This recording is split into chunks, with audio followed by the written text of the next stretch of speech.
nañu def attention ndax am na loo xam ne mu ngi nar a xew le 17 novembre Sénégal décidé na ci appelu président Ousmane Sonko pour ñu élire benn président xam ne président rupture la bëgg gis nañ li xew assemblée nationale bi ñu ko élire ba léegi gis nañ xeex bi fi mu toll xeex bi lan la benn système boo xam ne ñiy def politique dañuy wuti alal bu ñu amee alal bi asseoir seen domination politique rester pour longtemps lii ñu bëgg nag tey mooy li nga xam ne mooy ressources publiques yi dañ koy utiliser pour rendre service aux citoyens et rendre service aux citoyens c'est construire des hôpitaux de véritables hôpitaux c'est construire des ponts c'est construire des routes durables avec efficience avec efficacité xool leen lii nga xam ne mooy passerelle yi ñu créé woon fii ci VDN bi ñett yëpp daanu nañu loolu mooy efficience amul ci liggéey bi ñu doon def ce qui veut dire que suñu bëggee am rupture bi nga xam ne moom la ñuy xaar te moom la ñuy xaar depuis 1962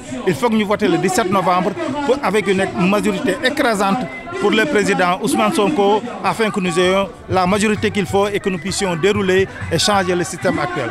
Ces élections législatives doivent confirmer la rupture que le peuple sénégalais a choisie.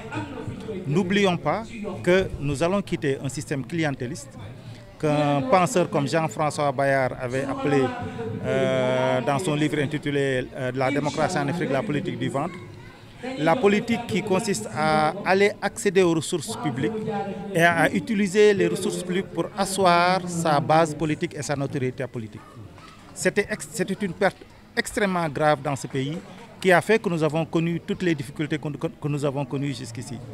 La rupture que nous demandons, c'est justement que toutes les ressources publiques soient exclusivement destinées aux populations, aux services sociaux et rien qu'aux populations, aux investissements. Et donc, confirmer le 17 novembre 2024 la majorité qualifiée, une majorité écrasante pour la liste du président Ousmane Sonko, pour confirmer le vote que nous avons fait pour le président Bassirou Diomaye Diakhar Faye. C'est extrêmement important. On ne peut pas donner au président de la République, élire un président de la République Pastef, et ne pas lui donner une majorité qualifiée à l'Assemblée nationale. Cela voudrait dire quoi? Cela voudrait dire, comme certains l'ont déjà dit, que nous allons perdre 4 ans et demi dans des querelles politiques inutiles. Nous allons perdre 4 ans et demi avec des gens qui ont décidé de paralyser ce pays. Ce n'est pas possible.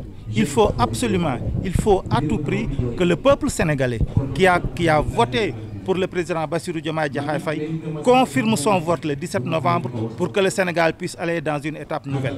N'oublions pas que le Sénégal est dans une étape cruciale de son histoire politique. La première étape, c'est en 1962 avec le président Mamadou Dia. Mamadou Dia avait besoin d'asseoir la souveraineté nationale dans ce pays.